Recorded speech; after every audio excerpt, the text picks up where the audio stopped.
Welcome to the Tech Egg. Don't get scrambled. Enjoy the video.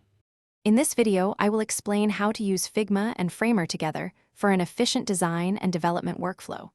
We'll explore how these two powerful tools complement each other, allowing you to move seamlessly from initial design concepts to fully interactive prototypes and even live websites. This integrated approach helps streamline your process, saving valuable time and enhancing collaboration across your team. Let's dive into how to leverage each tool's unique strengths.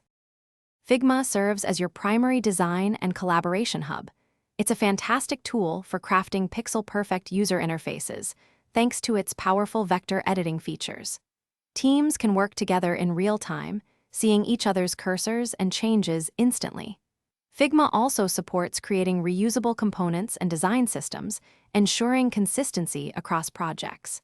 Its auto layout feature is a game changer, helping you build responsive designs that adapt beautifully to different screen sizes, preparing your work for the next stage.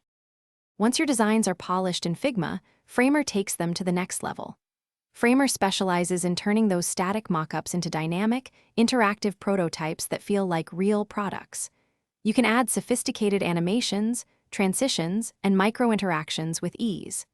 Framer also excels at responsive design, allowing you to build layouts that adapt across desktop, tablet, and mobile devices. Plus, it offers a fully hosted solution, enabling you to publish your designs as live, high-performance websites in just a few clicks.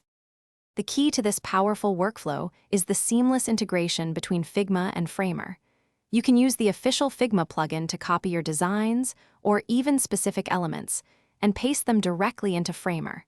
It's best practice to keep your Figma files organized with clear layers and auto layout for the smoothest transfer.